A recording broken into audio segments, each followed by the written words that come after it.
Write down differential equation. ये जो chapter है बच्चों, चैप्टर 9, मैं पहले सभी को बता दूं ये चैप्टर कैसा है। इसकी हम स्टार्टिंग में 2 एक्सरसाइज के अंदर हम डिफरेंशिएशन पढ़ने वाले हैं, डेरिवेटिव, और आगे की 2 एक्सरसाइज में हम इंटीग्रेशन पढ़ने वाले हैं। पहली 2 एक्सरसाइज में आप डेरिवेटिव पढ़ोगे, फिर हम इंटीग्रेशन पढ़ेंगे, तो समझ आओ चैप्टर कैसा है। डेरिवेटिव और इंटीग्रेशन दोनों चलेंगे इसके अंदर, थोड़े छोटे छोटे। इंटीग्रेशन भी बड़ा हल्का हल्का है, डेरिवेटिव भी बड़ा हल्का हल्का है। बहुत मुश्किल टिपिकल क्वेश्चन नहीं आने वाले, बस तुम्हें कुछ रूल्स फॉलो करने हैं, उनको याद रखना है। अब सबसे पहले डिफरेंशियल इक्वेशन क्या होती है। जैसे बच्चों क्वाड्रेटिक होती है, जैसे ट्रिग्नोमेट्रिक इक्वेशन होती है, ऐसी डिफरेंशियल इक्वेशन के अंदर डिफरेंशियल कोएफिशिएंट्स होते हैं। और डिफरेंशियल कोएफिशिएंट्स हम किनको बोलते हैं, डेरिवेटिव के सिंबल्स को बोलते हैं। dy by dx, d2y by dx2, d3y by dx3, इनको बोलते हैं डिफरेंशियल कोएफिशिएंट्स। क्या बोलते हैं इनको, डिफरेंशियल कोएफिशिएंट्स, डिफरेंशियल कोएफिशिएंट्स बोलते हैं। ठीक है, तो N equation which consists of differential coefficients called differential equation। यानी जिस इक्वेशन में आपको ये सिंबल्स दिखाई देंगे उसको बोलते हैं डिफरेंशियल इक्वेशन। तो इंग्लिश लैंग्वेज में आप डेफिनेशन लिख लो, an equation which consists of differential coefficients, which consists of differential coefficients called differential equation, called differential equation।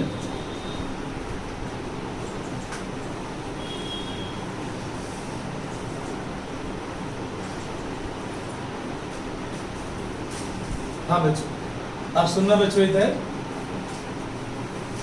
तुम्हारे पास डिफरेंशियल इक्वेशन कैसी है बच्चों, वो देखो आप। 2 into d2y by dx2 plus 3 into dy by dx का power 4 plus 7 is equal to 0। और देखो आप y इज इक्वल टू अंडर रूट में dy by dx, x dy by dx plus 3। Third xy plus dy by dx plus x square is equal to 0। Fourth बच्चों dy by dx is equal to log of d2y by dx2 is equal to sine of dy by dx, sine of dy by dx। ठीक है, clear. मैंने 4 examples आपको दिए बच्चों differential equation की, ऐसे बहुत सारी हैं। एक्सरसाइज जो हमारी 9.1 है वो सारी इन्हीं से रिलेटेड है। अब करना क्या होगा, इसके अंदर हमें बताना होगा बच्चों कि इसका ऑर्डर क्या है, इसकी डिग्री क्या है, और ये LDE लीनियर डिफरेंशियल इक्वेशन है या नहीं है। ये 3 चीजों के बारे में बताना होगा। 9.1 एक्सरसाइज 9.1 में आपको केवल 3 चीजों के बारे में बताना है कि ऑर्डर क्या है, डिग्री क्या है, वो लीनियर डिफरेंशियल इक्वेशन है या नहीं है, LDE है या नहीं है। तुम्हें 3 चीजों के बारे में बताना है। यस बच्चों, अब ऑर्डर क्या होता है, कितनी बार आपने डिफरेंशिएट किया हुआ है वो ऑर्डर होता है। देखो आपने कितनी बार डिफरेंशिएशन किया हुआ है, कितनी बार डिफरेंशिएशन किया हुआ है, 2 बार dy by dx और d2 by dx2। कितनी बार डेरिवेटिव किया हुआ है, 2 बार। तो ऑर्डर होगा सेकेंड। ऑर्डर क्या होगा, सेकेंड। इसका ऑर्डर क्या होगा, सेकेंड। क्लियर। इसमें कितनी बार डिफरेंशिएट किया हुआ है, 1 बार। तो इसका ऑर्डर क्या होगा, फर्स्ट। इसमें कितनी बार डिफरेंशिएशन किया हुआ है, तो इसका ऑर्डर क्या होगा, फर्स्ट। राइट। इसमें कितनी बार डिफरेंशिएट किया हुआ है, 2 बार। तो ऑर्डर क्या होगा, सेकेंड। क्लियर हो गया सभी को, राइट। कितनी बार डिफरेंशिएशन किया हुआ है वो ऑर्डर होगा। अब आता है डिग्री। डिग्री की definition, power of highest derivative. लिखो आप, डिग्री की डेफिनेशन, डिग्री की डेफिनेशन लिखो और बॉक्स में डाला करो या रेड पेन का यूज किया करो। जो भी मैं इंपॉर्टेंट चीजें बताता हूँ उनको हाईलाइट किया करो चीजों को। Power of highest derivative called degree, power of highest derivative called degree बच्चों, power of highest derivative called degree. बताओ बच्चों हाईएस्ट डेरिवेटिव पहले वाले में कौन सा है बच्चों? हाईएस्ट डेरिवेटिव ये, तो बताओ इसकी होल पावर कितनी है? तो डिग्री क्या होगी? अब कुछ बच्चे कहते हैं सर यहाँ तो 4 पावर ज्यादा है, गलत। आपने 4 लिख दिया, गलत हो जाओगे। डिग्री किसकी देखते हैं? Power of highest derivative, power of highest derivative. बताओ यहाँ डिग्री क्या होगी? जल्दी बताओ। 1/2। अब सुनो बच्चों इधर, degree can never be in fraction. Register के टॉप पर लिखो, हाईलाइट करो इन चीजों को, बॉक्स में डालो। Degree can never be in fraction, degree can never be in fraction बच्चों, डिग्री कभी फ्रैक्शन में नहीं होगी। इसके लिए मुझे क्या करना पड़ेगा? अगर डिग्री बच्चों आपको फ्रैक्शन में दिखाई देती है तो आपको क्या करना चाहिए? पहले इस अंडर रूट को खत्म करो, squaring both side, y square is equal to x dy by dx plus 3। It's okay. अब बताओ डिग्री क्या है? डिग्री डिग्री होल पावर 1 ही तो है, 2 कहां से आ गया? ये तो y के ऊपर स्क्वायर है। डिग्री किसकी देखते हैं? Highest derivative. देखो डेफिनेशन क्या लिखवाई है, डिग्री की डेफिनेशन पढ़ो क्या लिखा हुआ है? Power of highest derivative. तो डेरिवेटिव तो एक ही हुआ यहाँ पर, राइट? तो इसमें डिग्री क्या होगी बच्चों? 1। इसकी डिग्री बताओ जरा। 1। इसकी डिग्री बताओ। इसकी डिग्री बच्चों, क्योंकि हाईएस्ट डेरिवेटिव तो ये है ना, तो इसकी डिग्री क्या होगी? 1। कोई डाउट? Steps clear? यहाँ तक क्लियर हो गया? कुछ पूछना है किसी बच्चे ने? क्योंकि अब मुझे बताना है LDE लीनियर डिफरेंशियल इक्वेशन क्या होती है, ये बताना। कोई पूछता है, सब नहीं पूछते LD के बारे में, क्योंकि NCERT में नहीं है, RD शर्मा में। हाँ बच्चों, LD क्या होती है? बोर्ड पर देखना बच्चों आप कि मैं LD को कैसे डिफाइन करूंगा। मेरी अपनी लैंग्वेज है बच्चों इसके लिए। LD बताने के लिए पहले सुन लो कि मैं जो बोल रहा हूं, पहले सुन लो। अगर इक्वेशन के अंदर वेरिएबल्स की पावर 1 से ज्यादा है, वेरिएबल्स बोला है मैंने, वेरिएबल्स, वेरिएबल किसको बोलते हैं? x, y, dy by dx, dy by dx, तो इनको वेरिएबल्स बोलते हैं। अगर वेरिएबल्स की पावर 1 से ज्यादा है तो वो नॉन लीनियर डिफरेंशियल इक्वेशन है, नॉन LDE। अगर y के साथ उसका डेरिवेटिव dy by dx है तो नॉन LDE है। y के साथ dy by dx, x के साथ dx by dy, यानी x का derivative with respect to y, dx by dy, y square x square xy power 1 से ज्यादा, ये सब नहीं होना चाहिए। अगर ये सब है तो नॉन LDE है, अगर ये सब है तो नॉन LDE है, राइट? तो अब डेफिनेशन लिखो LDE की, राइट डाउन डेफिनेशन बच्चों, राइट डाउन।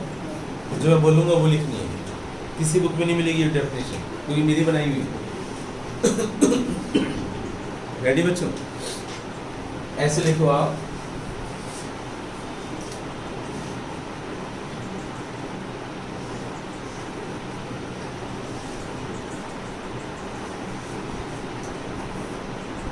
देखो,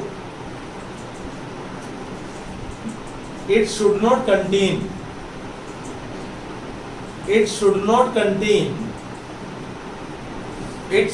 contain y into dy by dx, x into dx by dy,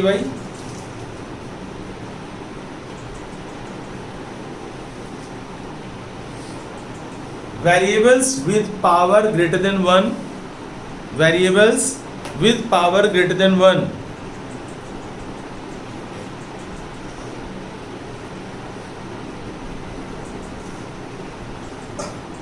for LDE, right, for LDE, यानी LDE के लिए ये सब नहीं होना चाहिए जो मैंने बोला है। अब बताओ, वापिस आ जाओ बोर्ड पर, देखो आप, अब बताओ यहां पर, बताओ बच्चों, क्या फर्स्ट के बारे में और डेफिनेशन पढ़ते मुझे बताओ इसके बारे में, ये LDE है, यस और नो? व्हाई?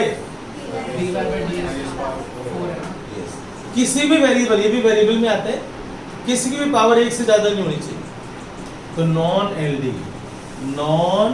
LDE, ये RD शब्द में बार बार बोल रहा हूँ, NCERT में नहीं है। अच्छा बच्चों, सेकंड के बारे में बताओ बच्चों, मुझे इसके बारे में बताओ बच्चों, LDE है या नहीं है? नो या यस? यस और नो?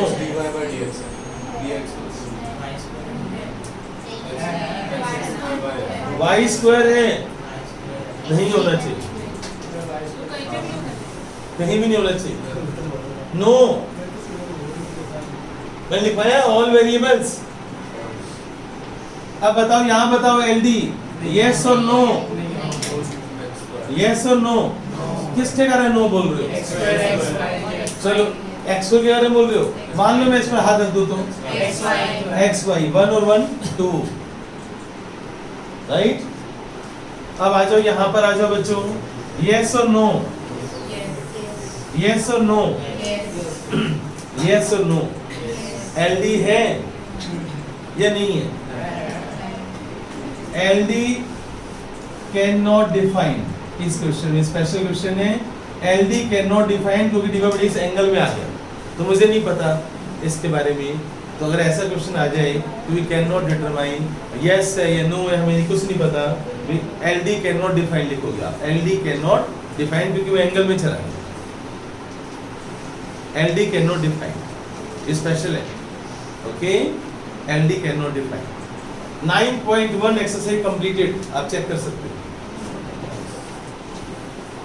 9.1 कंप्लीटेड, आप NCERT में चेक कर लो, करो उसको।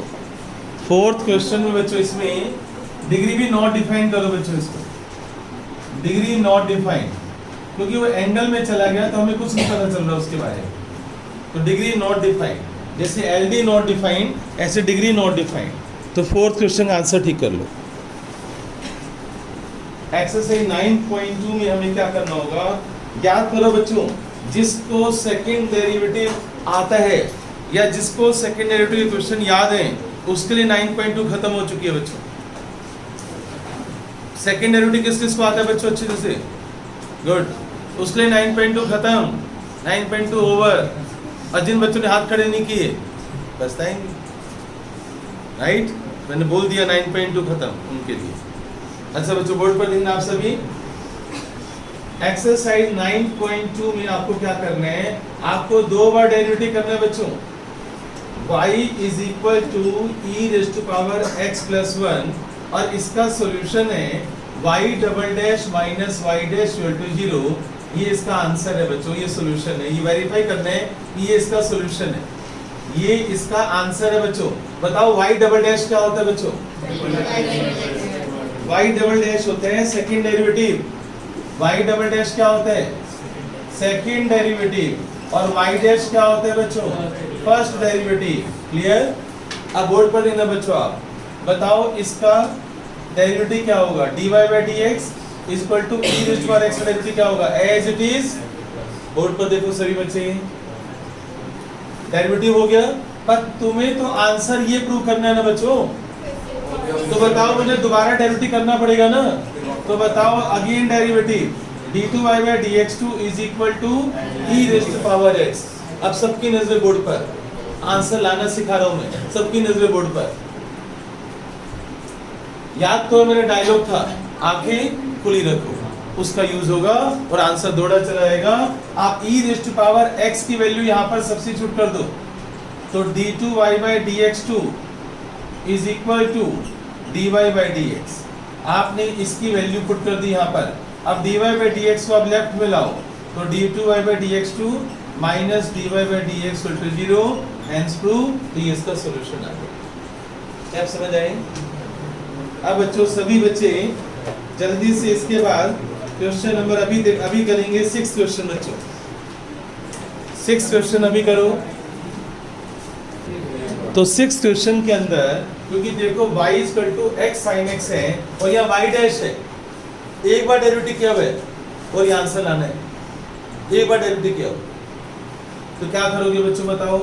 आप सबसे पहले y डैश निकालोगे। आप बताओ क्या करेंगे? Product rule. First as it is x as it is, sine X का डेरिवेटिव क्या होता है? Plus sine X as it is, x का डेरिवेटिव क्या होता है? 1। अब डेरिवेटिव तो हो गया, ये आंसर कैसे आएगा?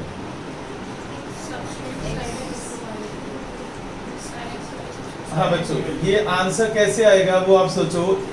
अच्छा एक बात बताओ, एक मेथड तो बच्चों को क्या पसंद आता है कि y डैश की वैल्यू यहाँ पुट कर दो, y की वैल्यू यहाँ पुट कर दो, यहाँ पुट कर दो, LHS equal to RHS prove कर दो। राइट? समझाया मैंने बोल रहा हूँ?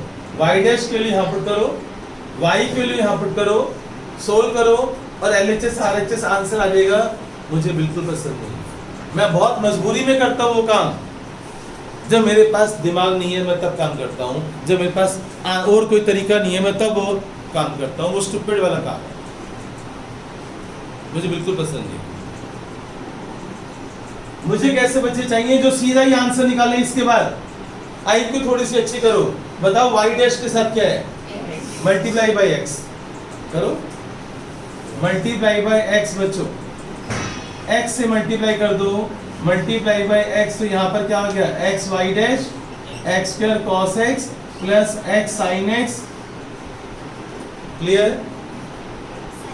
अब बताओ x sin x बच्चों, आंखें खुली रखो। x sin x की वैल्यू क्या है? तो यहाँ पर सब्स्टिट्यूट कर दो आप, x y dash x square. क्या आप cos x को क्या करेंगे बच्चों बताओ? x स्क्वायर cos x है, ये मुझे यहाँ चाहिए x square x into root X square minus Y square. तो आप इसकी ट्राइंगल बना लो। ट्राइंगल बनाओ बच्चों। साइन x की ट्राइंगल क्या होगी बच्चों बताओ? Perpendicular upon hypotenuse. Sine x क्या होगा? y by x। Sine x क्या होगा? y by x। या वो भी तो कर सकते हो आप। चलो अब पाइथागोरस थ्योरम से बताना बच्चों ये क्या हो जाएगा? Under root X square minus Y square. तो cos x क्या हो जाएगा बच्चों? Base upon hypotenuse, base upon hypotenuse. ठीक है? Plus x sin x। अब देखो एक x कट गया, आपका आंसर आ गया। हेंस प्रूव बच्चों। इसको y लिख दिया, इसको y लिख दो। अब देखो आपका आंसर आ चुका है।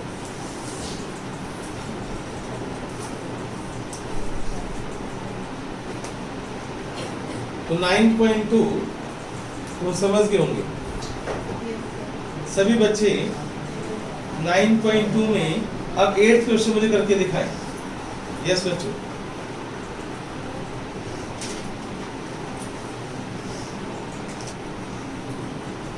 एट क्वेश्चन जो है y minus cos Y is equal to X है। राइट? और मुझे आंसर क्या चाहिए?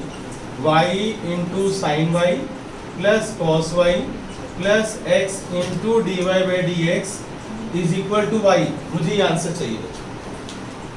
अब सबकी नजर बोर्ड पर। y का डेरिवेटिव क्या होगा बच्चों? D Y by D X. Cos X का डेरिवेटिव क्या होगा बच्चों? साइन वाई और D Y by D X भी, क्योंकि एंगल का डेरिवेटिव भी तो करोगे आप। मेरी बात समझ गए ना? y का डेरिवेटिव क्या होगा? D Y by D X. Cos Y का डेरिवेटिव क्या होगा? Minus sine Y. और एंगल का डेरिवेटिव क्या होगा बच्चों? D Y by D X. X का डेरिवेटिव क्या होगा? 1। तो एक बार डेरिवेटिव हो चुका है। अब यहाँ पर बताओ D two Y by D X 2 है? D two Y by D X 2 है? नहीं है ना? तो एक बार डेरिवेटिव तो कर लिया ना। पर मुझे आंसर लाना है, तो यहाँ पर क्या लाना है? y। बताओ यहाँ पर y कैसे आएगा? लिखो multiply by y। Multiply by y, ऐसे सोचते हैं। Multiply by y, multiply by y बच्चों। क्योंकि मुझे वहां पर राइट साइड में y दिखाई दे रहे हैं, इसलिए मैंने सोचा मल्टीप्लाई बाय y। तो यहां पर हो जाएगा y dy by dx, y dy by dx plus y sin y dy by dx is equal to y, इन दोनों में से कॉमन क्या आ रहा है बच्चों? dy by dx। तो अंदर क्या आ जाएगा? y plus y sin y, ये आ जाएगा और इज इक्वल टू y, और मुझे y sin y तो चाहिए मुझे। अच्छा, यहां से y की वैल्यू यहां पर सब्स्टिट्यूट कर दो बच्चों। बताओ y की वैल्यू क्या होगी? x plus cos y। तो ऐसे आंसर लाते हैं बच्चों, आंसर को लाया जाता है, हैंड्स प्रूफ। समझ आएगा? आंसर को जबरदस्ती लाया जाता है, आंसर को देख कर। लेकिन ये स्टेप्स हमारे दिमाग में कब आ रहे हैं? जब आंसर है। ये भी सोचो, जब आंसर है तभी हम सोच पा रहे हैं। अब तुम लोगों के सारे क्वेश्चन ऐसे आएगा, यस, ये तो हमें क्या पता क्या करना है। हाँ, अब जो मैं तुम्हें 9.3 जो डिलीट कर दिया उन्होंने, सीबीएसई वालों ने, उसका एक क्वेश्चन तुम्हें करवा रहा हूँ। तुम्हें पता चल जाएगा कि डिफरेंशियल इक्वेशन एक्चुअल में क्या होती है। कोर्स डिलीट करने वाले को कुछ नहीं पता होता, हमें बच्चे की नॉलेज की ऐसे ऐसे कर दी सीबीएसई वालों ने। पता नहीं कैसे बेवकूफ लोग बैठे, असली चीज हटा दिए। पता है, जो डिफरेंशियल इक्वेशन का बेस था, जो जिस पर टिका हुआ डिफरेंशियल इक्वेशन, वही हटा दिया, वही डिलीट मार दिया। तो मतलब बनता है। देखो बच्चों, आप एक्सरसाइज 9.3 मैं खाली एक क्वेश्चन करवाऊंगा, लिख रहा हूं यहां पर डिलीटेड, फिर भी एक क्वेश्चन करवा रहा हूं।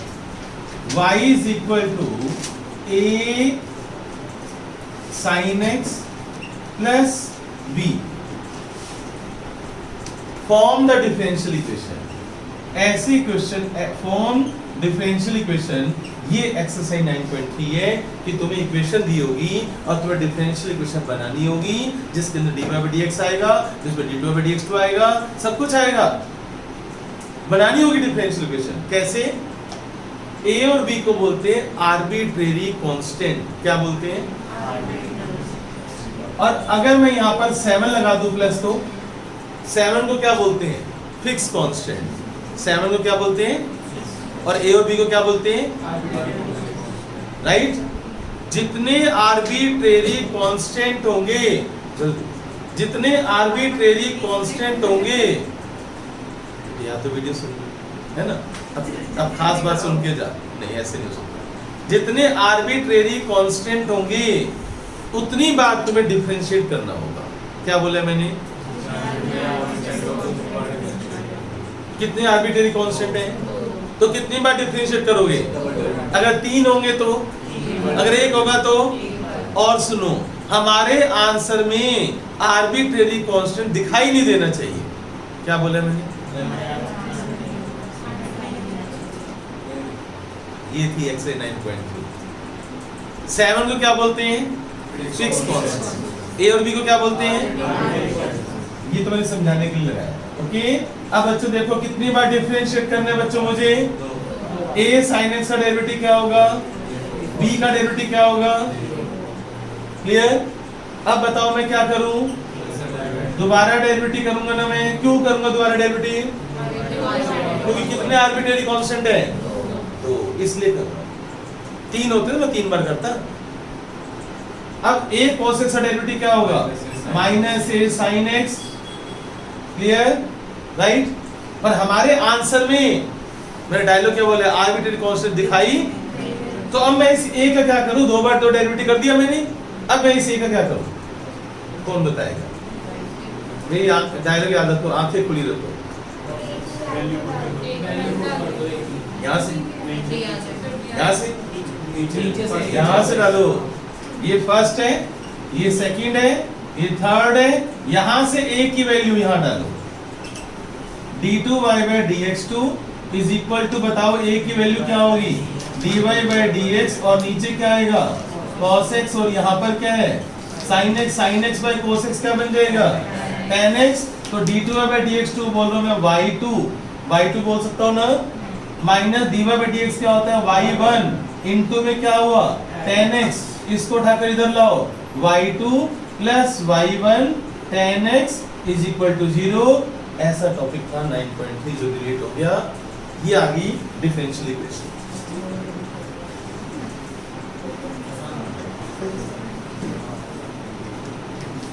वो लिख लो, सारी बातें लिख लो। जितने आर्बिट्रेरी कांस्टेंट होंगे उतनी बार हम डिफरेंशिएट करेंगे, और हमारे आंसर में आर्बिट्रेरी कांस्टेंट दिखाई नहीं देना चाहिए। ये बातें लिख लो आप। एक्सरसाइज 9.4 डिफरेंशियल इक्वेशन 9.4 डिपेंड करता है बेटे मैं कितने क्वेश्चन करवाना चाहता हूँ। अगर मैं स्कूल की तरह बिहेव करूँ, है ना, मैं 2 क्वेश्चन करवा के खत्म कर दूँ, ऐसा थोड़ी होता कोर्स। फिर अब मुझे आर डी शर्मा के हॉट्स करवाने हैं तो लंबा हो जाएगा ना। फिर एक्सरसाइज 9.4 में बच्चों डिफरेंशियल इक्वेशन के अंदर सुनना बच्चों, इधर इसमें लिखा हुआ है सॉल्यूशन। लिखो आप solution of differential equation. Topic है बच्चों हमारा सॉल्व द डिफरेंशियल इक्वेशन। पहला क्या था? Form the differential equation. पहले हम डिफरेंशियल इक्वेशन बनाते थे, पहले हम डिफरेंशियल इक्वेशन, अब हमें डिफरेंशियल इक्वेशन दी जाएगी और उसको हम इंटीग्रेट करके y तक जाएंगे। पहले क्या होता था? y में दे रखा होता था, हम डिफरेंशिएट करते थे और dy by dx में आते थे। अब उल्टा होगा, जो अब तक तुमने काम किया ना, अब उल्टा होगा। अब जो तुमने आंसर निकालते थे ना, वो आंसर दे रखा होगा और हम y तक जाएंगे। रिवर्स गेम कैसे?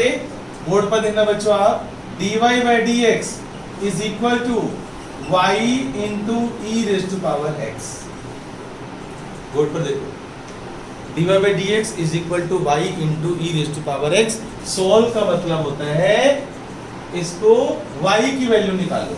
सोल्व का मतलब होता है find value of y। Actually होता है सोल्व का मतलब फाइंड वैल्यू ऑफ y। जैसे फाइंड वैल्यू ऑफ x नहीं होता, ऐसे फाइंड वैल्यू ऑफ y।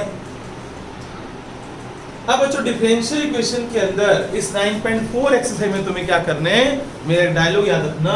जो पहला डायलॉग है वो क्या? Variable separate. dy के साथ y की टर्म्स आनी चाहिए और dx के साथ x की टर्म आनी चाहिए। तो पहले लिखो step number 1 variable separate, write down. ये इसका सॉल्यूशन का पार्ट है। यहाँ लिखो स्टेप नंबर 1, यहाँ लिखो step number 1, write down. Separate the variables, separate variables, separate variables. Step number 1 है सेपरेट वेरिएबल्स। वेरिएबल सेपरेट का मतलब क्या होता है बच्चों? dy के साथ क्या आएगा? तो नीचे y आ गया। और एक बात और लिख लो, dy और dx हमेशा न्यूमरेटर में होने चाहिए। एक बच्चा कहता है सर मैं dy को नीचे ले जाता हूँ, ऐसा नहीं। dy एंड dx ऊपर होने चाहिए, न्यूमरेटर में होने चाहिए।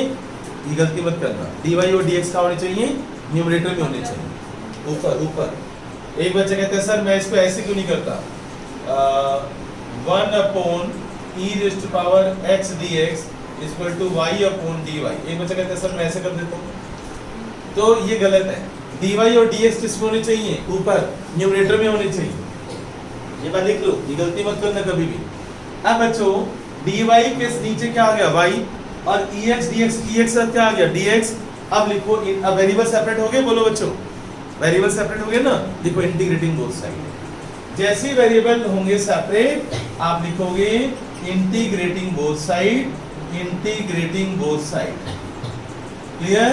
अब दोनों के साथ इंटीग्रेशन। अब तुम चलेंगे पहली क्लास में, इंटीग्रेशन की पहली क्लास, फर्स्ट क्लास, इंटीग्रेशन की फर्स्ट क्लास। कौन बताएगा इसका integration? Log of modulus y। भूल जाते हो सब कुछ, लिखते हो मॉडुलस, अच्छा लगाते हो। Log modulus y ex and को कौन बताएगा? As it is divide by the derivative of power plus c। खत्म। यहाँ छोड़ सकते हो, यस यहाँ छोड़ सकते हो, ये तुम्हारा आंसर है। हमने इंटीग्रेशन किया ना, समझ आया ना? इसमें कोई दिक्कत? Steps clear? नेक्स्ट क्वेश्चन लिखो आप। नहीं, वो था स्टाइल था, मैं समझाना चाहता था फाइंड वैल्यू बाई, राइट। तो लेकिन इसके अंदर वाई की वैल्यू निकालना आसान काम नहीं है। वाई की वैल्यू कैसे निकलती है, हर क्वेश्चन में नहीं निकल पाएंगे ना। इसमें सिंपल क्वेश्चन होता तो मैं निकाल देता, जैसे log y is equal to sin x है बच्चों। बताओ बच्चों y की वैल्यू क्या होगी, कुछ याद करो, मैंने बहुत सारी बातें बताई हैं। यस, एंटी लॉग लो, y is equal to right hand side कहाँ चली जाती है, e की पावर, तुम्हें कुछ याद ही नहीं है।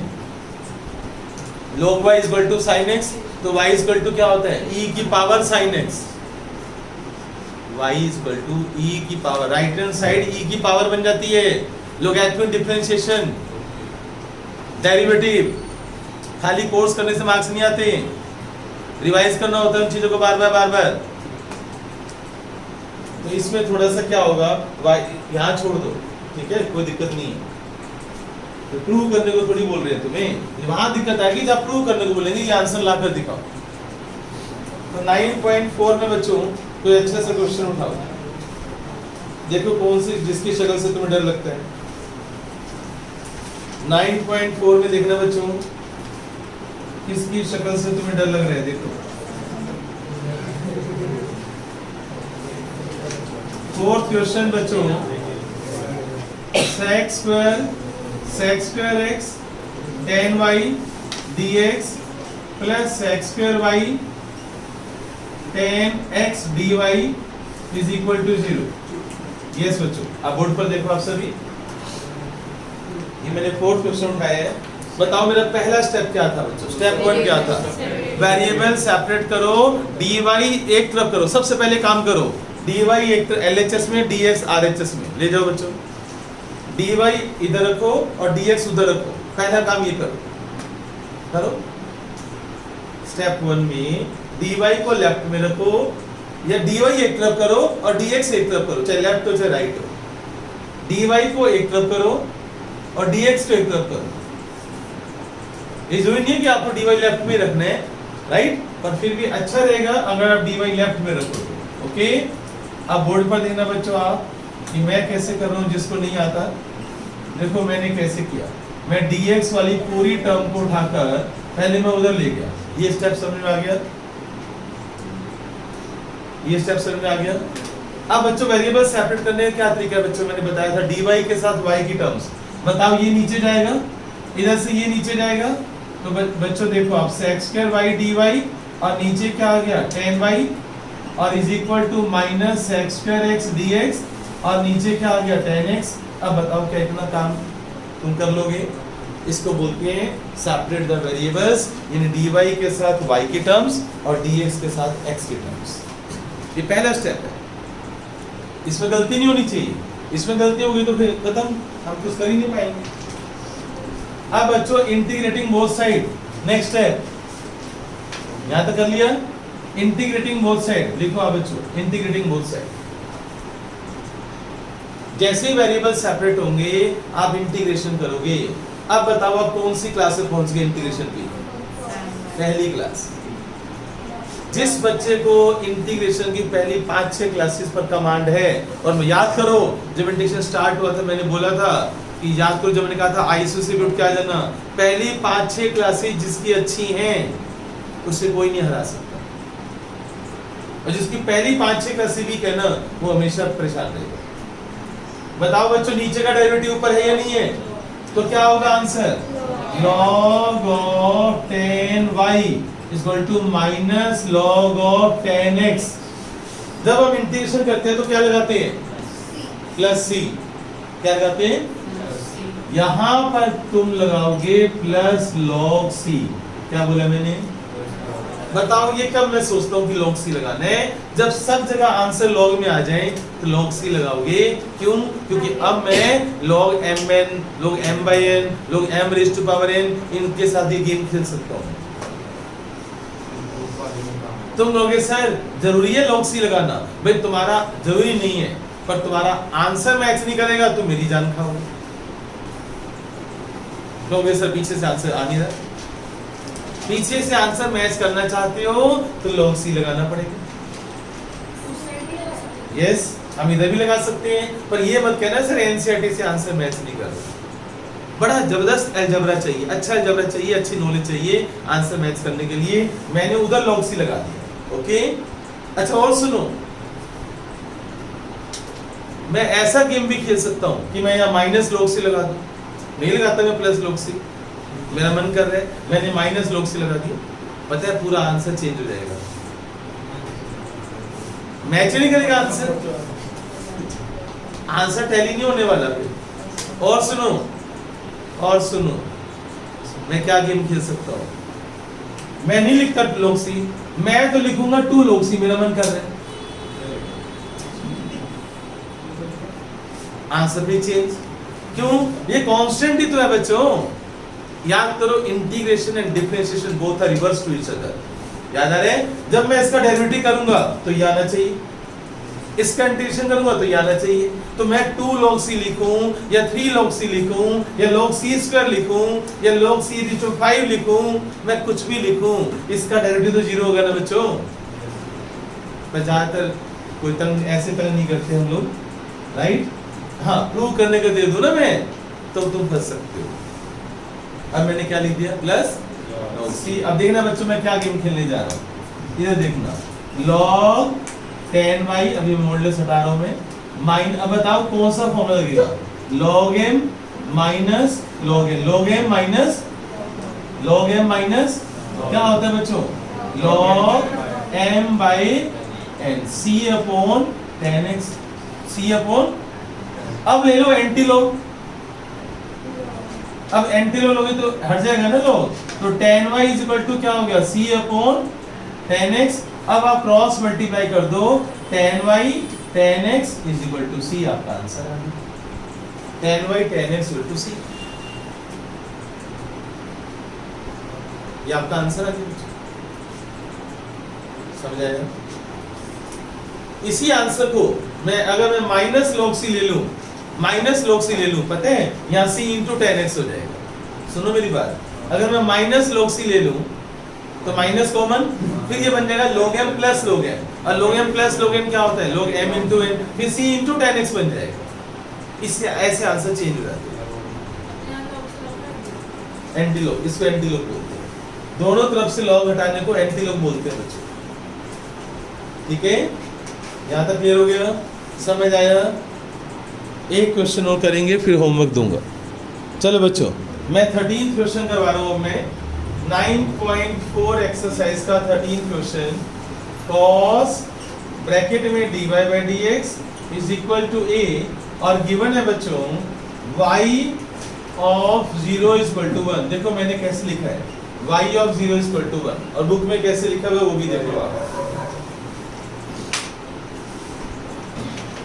देखो मैंने कैसे लिखा है, y of 0 is equal to 1, अगर बच्चों ऐसे लिखा हो, ऐसे एग्जाम में आ जाए तो इसका मतलब क्या है वो समझो, y ब्रैकेट में 0 का मतलब है when x is equal to 0, ये x की वैल्यू होती है, ये किसकी वैल्यू होती है, when x is equal to 0 y is equal to 1, इसका क्या मतलब है, when x is equal to 0 y is equal to 1, और जब ये डाटा दे रखा हो, अच्छा इसको बोलते हैं, ये जो इधर सी में आंसर निकाला था इसको बोलते हैं जनरल सॉल्यूशन, क्या बोलते हैं इसको, ये जो आंसर है ना सी में लिख लो, इसको बोलते हैं जनरल सॉल्यूशन, जनरल सॉल्यूशन, जब सी में आंसर आएगा तो उसको जनरल सॉल्यूशन बोलते हैं, और जब ये वैल्यूज दे रखी हो तो हम पर्टिकुलर सॉल्यूशन निकालेंगे, यानी इसमें हमारे आंसर में अब सी नहीं आने वाला, हमारे आंसर में अब सी नहीं आने वाला, अब सी हटाएंगे, अब देखना बच्चों कैसे, उसको बोलते हैं पर्टिकुलर सॉल्यूशन,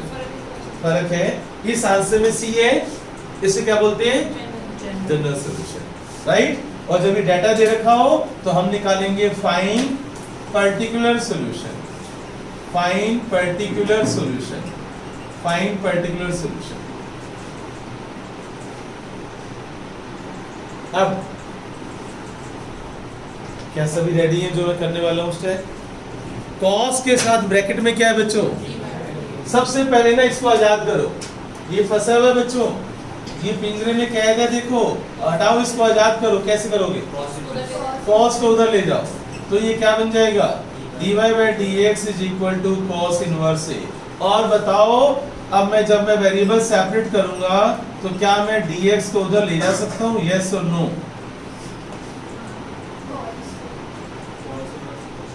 ले जा सकता हूँ।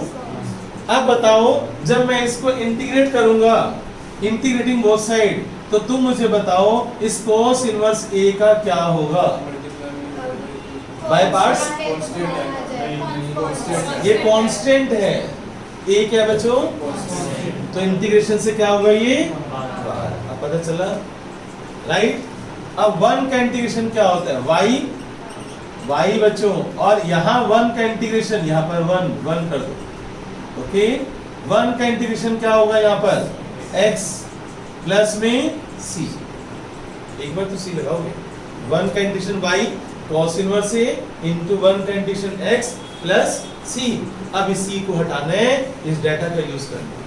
इसका यूज करो बच्चों कैसे? when x is equal to 0, इसका मतलब है when x equal to 0, y is equal to 1, जहाँ y है वहां पर 1 पुट कर दो, और जहाँ x है वहां पर 0 पुट कर दो, तो ये सारा 0 हो गया। x के लिए 0 पुट कर दो, 0 इंटू समथिंग 0। अब c की वैल्यू क्या होगी? 1, ये c की वैल्यू 1 यहाँ पर पुट कर दो, खत्म हो गया, राइट? तो आपका आंसर क्या आया बच्चों? फिर आपका आंसर आया y is equal to cos inverse a into x plus 1। ये आपका आंसर आया। इसमें सी नहीं है ना, इसको बोलते हैं पर्टिकुलर सॉल्यूशन। क्या बोलते हैं इसको? Particular solution, right? अब सुनो मेरी बात, होमवर्क जो मैं दे रहा हूँ उसमें आर डी शर्मा का होमवर्क भी दे रहा हूँ मैं।